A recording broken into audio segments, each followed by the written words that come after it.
Good morning, students. Last video we have learned the meaning of the poem Try Again. 2.1 Try Again. This poem is composed by W.E. Hickson. तर बघा, कवितेचा अर्थ आपण शिकलेलो आहोत. त्यातले काही अपरिचित शब्दार्थ आपण पाहिलेले आहेत. आता आपण या पोएममध्ये नेमकं काय पाहणार तर लक्षात घ्या, या पोएममध्ये एकूण एवढ्या साऱ्या लाईन्स आहेत, परंतु या पोएममध्ये किती स्टांजा आहेत आणि त्या स्टांजांमध्ये किती लाईन्स आहेत, म्हणजे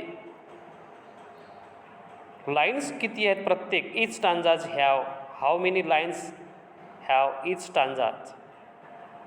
तर बघा, मग या ठिकाणी आपण लाईन्स बघू. बघा, तर स्टांजा कसा तयार झाला पहा. तर teaches a lesson you should ही try again if at first you don't succeed try again. तर टीजपासून तर ट्राय अगेन इथपर्यंत एक स्टांजा तयार झाला. त्यानंतर then your courage should appear for if you will persevers you will conquer never fear try again. या ठिकाणी पुन्हा आणखी एक स्टांजा झाला. तर अशा प्रकारे वन्सपासून नंतर ट्राय अगेनपर्यंत हा तिसरा स्टांजा. इफ वी स्ट्राईव्हपासून तर try अगेनपर्यंत fourth stanza. Next if you find your टास्कपासून तर try again next fifth stanza. And all that other folk can do पासून तर ट्राय अगेन इथपर्यंत सिक्स स्टांजा. म्हणजेच there R how many stanzas R there in the poem. There R six stanzas in the poem. आता six stanza आहेत. Six स्टांजांमध्येच मग पहिला stanza बघू आपण. Tease a lesson you should ही ट्राय अगेन. तर आणि ट्राय अगेनपर्यंत एकूण किती लाईन आहेत? 1 2 3 4. प्रत्येक लाईनमध्ये बघा, प्रत्येक लाईनमध्ये या ठिकाणी तुम्हाला किती लाईन दिसतात? तर या ठिकाणी आपल्याला लाईन दिसतात. लाईन किती दिसतात? 4 लाईन्स. तर 4 लाईन्स आपल्याला येत असतात. 1 2 3 4. ह्या 4 लाईन, सॉरी तिथं नाही, तर ट्राय अगेन इथपर्यंत हे आहे ना, इथपर्यंत हे झाला एक स्टांजा. त्यानंतर देन अपियर युअर अपियर इथपासून तर इथपर्यंत हा झाला दुसरा स्टांजा. मग पहा, then 1 to appear he persevers fear and try again इथपर्यंत किती लाईन आहेत? 4 लाईन आहेत. म्हणजेच प्रत्येक स्टांजामध्ये या ठिकाणी आपल्याला किती लाईन दिसतात? 4 लाईन्स दिसतात. किती लाईन दिसतात? 4 लाईन दिसतात. आता बघा, मग या ठिकाणी रायमिंग वर्ड्स बघा. काय? रायमिंग वर्ड्स, यमक जुळणारे शब्द. आता यमक जुळणारे शब्द बघा. हीड, नंतर सक्सीड. उच्चार पहा, heed, succeed. Again, again, appear, persevere, fear, again. तर या ठिकाणी तुम्हाला अशा प्रकारे रायमिंग पेअर्स, रायमिंग वर्ड दिसतात. Fail, again, prevail, again. तर आता बघा, तुम्हाला या ठिकाणी सांगतो तुम्हाला, म्हणजेच प्रत्येक स्टांजामध्ये आता या प्रत्येक एक स्टांजा बघा आपण, हीडपासून तर अगेनपर्यंत तुम्हाला या ठिकाणी रायमिंग वर्ड्स किती दिसतात? Heed, succeed, again, again. म्हणजे या ठिकाणी किती दिसतात तुम्हाला? पहिल्या स्टांजामध्ये 4 आहेत. देन युअर करेज अपियरपासून तर अगेनपर्यंत तुम्हाला किती दिसतात? अपियर, अपियर, प्रिझर्व, प्रियर आणि अगेन. मग या ठिकाणी किती दिसतात? 3च दिसतात. या ठिकाणी किती? 3 आहेत. अगेन आलं का याच्यात? नाही आहे.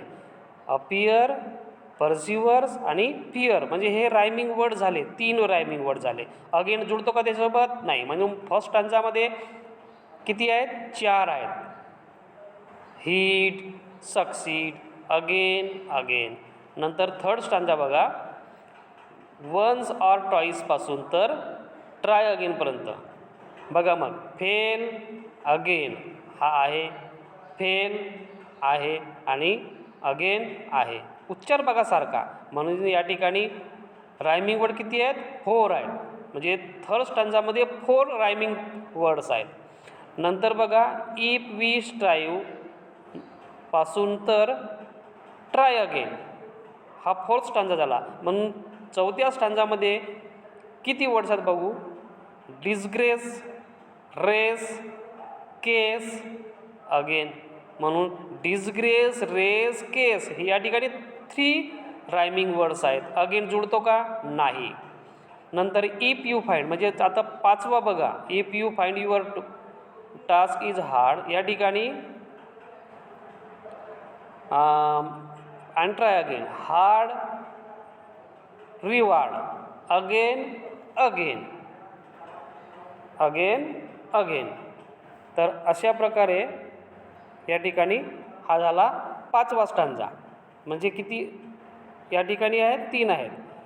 नंतर ऑल दॅट अदर फॉक पासून तर ट्राय अगेनपर्यंत बघा, डू यू स्पेलिंग नका बघू, उच्चार बघा.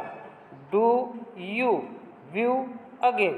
म्हणून या ठिकाणी डू, यू आणि व्यू हे 3 रायमिंग वर्ड्स आहेत. अगेन हा त्याच्यासोबत जुळत नाही. म्हणून या ठिकाणी 6 स्टांजामध्ये किती रायमिंग वर्ड आहेत? 3 रायमिंग वर्ड आहेत. क्वेश्चन येतो पोएममध्ये. अशा प्रकारे हे झाले रायमिंग वर्ड्स. आता तुम्हाला रायमिंग वर्ड्स तुम्हाला समजलेले आहेत. हीड, अगेन, सक्सीड हे जे आहेत ना शेवटचे वर्ड्स, तर यामधून आपल्याला रायमिंग वर्ड शोधायचे असतात. आता scheme of the rhyming words. Scheme of the rhyming word. आता scheme of the rhyming words यामध्ये शोधताना आपण म्हणजे प्रत्येक स्टांजामध्ये किंवा एक्स्ट्रॅक्टमध्ये जेव्हा पोएममध्ये एका तुकडा दिला असतो. आता एक्स्ट्रॅक्ट म्हणजे काय तुम्हाला नंतर प्रश्न क्वेश्चन आन्सरमध्ये तुम्हाला समजून येईल. एक्स्ट्रॅक्ट म्हणजे काय? तर त्या कवितेमधील ओळींचा एक तुकडा म्हणजे कडव्यांचा एक तुकडा. मग तो कुठेही घेऊ शकतो. पूर्ण 2 स्टांजा घेऊ शकतो किंवा पहिल्या स्टांजामधल्या काही ओळी आणि दुसऱ्या स्टांजामधल्या काही ओळी. म्हणजे पहिल्या स्टांजामधल्या 4 आणि दुसऱ्या स्टांजामधल्या 2 जर घेतल्या तर हा यातला झाला तुकडा. म्हणजे बघा हा झाला एक तुकडा इथपर्यंत.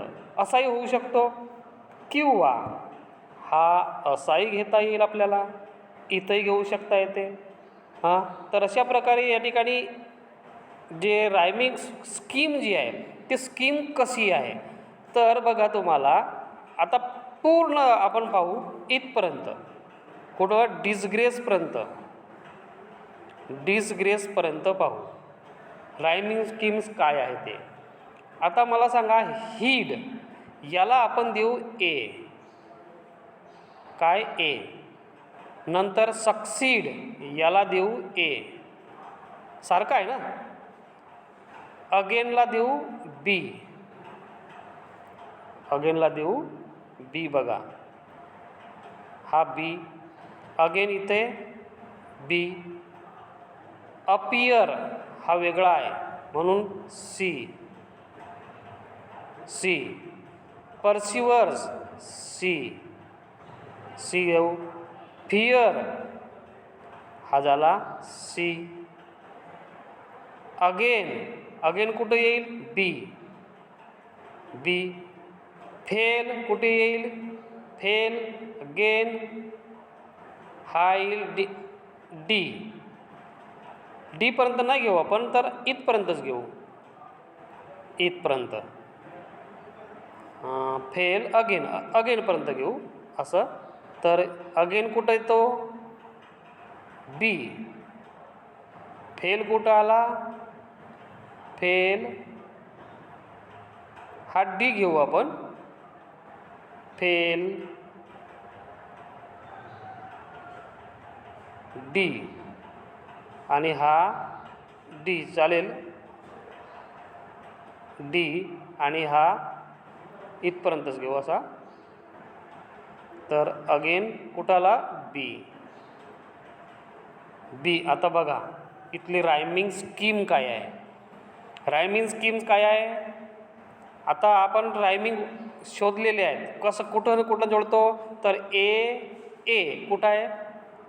तर बघा तुम्हाला रायमिंग स्कीम ए बी बघा. आता वाचायचं आपल्याला A B C B D बी.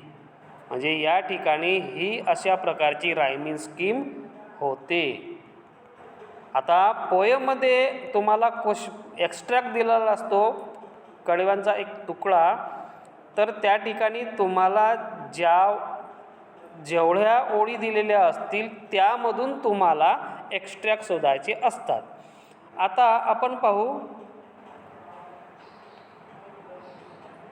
हाळ. इथं बघा हा एक स्टांजा एक्स्ट्रॅक्ट घेऊ इथपर्यंत.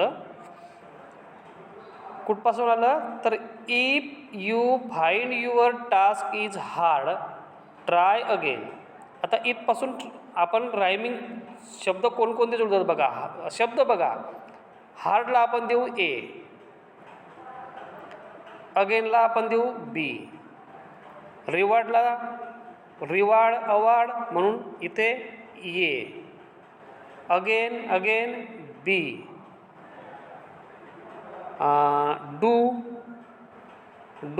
Do C, you C, view C आणि या ठिकाणी अगेन हा झाला बी. म्हणजे या एक्स्ट्रॅक्टमध्ये बघा तुम्हाला आता हा नुसता स्टांजा नाही आहे तर एक्स्ट्रॅक्ट आहे. 2 स्टांजा मिळून किंवा 1.5 स्टांजा मिळून आपल्याला एक कवितेचा स्टांजा तुकडा दिलेला आहे पद्यांश. त्या ठिकाणी आपल्याला रायमिंग स्कीम काय बनते बघा. मग आता ए बी सी बी बघा रायमिंग स्कीम. म्हणजे याच्यातून तुम्हाला या स्टांजामधले जर क्वेश्चन आन्सर आलेले असतील तर त्या क्वेश्चन आन्सर नंतर आणखी एक क्वेश्चन असा असतो, find out the rhyming scheme of the extract किंवा स्टांजा. रायमिंग स्कीम काय आहे? तर रायमिंग स्कीम्स यमक जोडण्याची जी रिदम आहे तर ते कशी असते, योजना कशी असते? तर ए बी सी बी. म्हणजे अशा पद्धतीने रायमिंग वर्ड आलेले आहेत. आता ए कोणते? ए हा शब्द पहिला रिवार्ड, डिस्कार्ड. नंतर डू, बी काय होईल? Again. C, do, you, view. हे काय झालं? हे सी टाईपचे म्हणजे वेगळ्या टाईपचे सेम टाईपचे 3 रायमिंग वर्ड आहेत.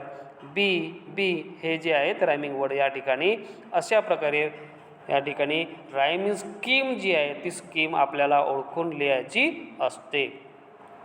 आता रायमिंग वर्ड जर आपण शोधले आतापर्यंत पाहिलेच आहे आपण. तर rhyming word write the pair of rhyming words. आता पेअर जोडा. हीड, सक्सीड ही एक जोडी झाली. Again appear. आता अगेन ते लिहायची नसते जोडी तर अगेनसाठी मग अगेनच आहे, दुसरी नाही आहे. मग अपियर, परसिवर्स किंवा त्यालाच फिअर्स. Fail, prevail.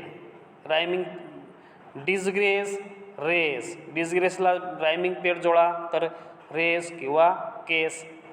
हार्डला रिवार्ड. नंतर डूला यू किंवा व्यू. डूला यू येते आणि व्यू सुद्धा येते. तर अशा प्रकारे हे रायमिंग स्कीम आहेत. आता आपण मग आताच्या व्हिडिओमध्ये काय शिकलो आपण? तर रायमिंग वर्ड्स कोणकोणते आहेत. मग दिलेल्या पोयममध्ये एकूण स्टांजाज किती आहेत? There are 6 stanzas in the given poem and each stanzas have 4 line. म्हणजेच दिलेल्या पोयमला 6 स्टांजा आहेत आणि प्रत्येक स्टांजामध्ये 4 लाईन आहेत. किती? 4 लाईन आपण शिकलेलो आहोत. आणि रायमिंग स्कीम जी आहे तर रायमिंग स्कीम वेगवेगळी पद्धत असते. म्हणजे तुमच्या प्रत्येक स्टांजामध्ये जर रायमिंग स्कीम शोधायची झाली तर पहिल्या स्टांजामध्ये काय येईल? हीड आणि सक्सीड, अगेन. तर अशा प्रकारे ही रायमिंग स्कीम कशी आली? ए बी अशी आली प्रत्येक स्टांजा या स्टांजामध्ये. दुसऱ्या स्टांजामध्ये काय आलं?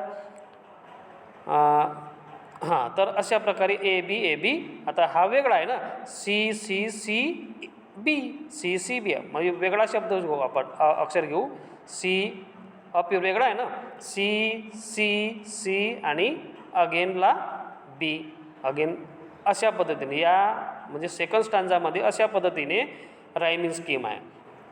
तर या पोयममध्ये आपण म्हणजे या व्हिडिओमध्ये आपण एवढं शिकलेलो आहोत.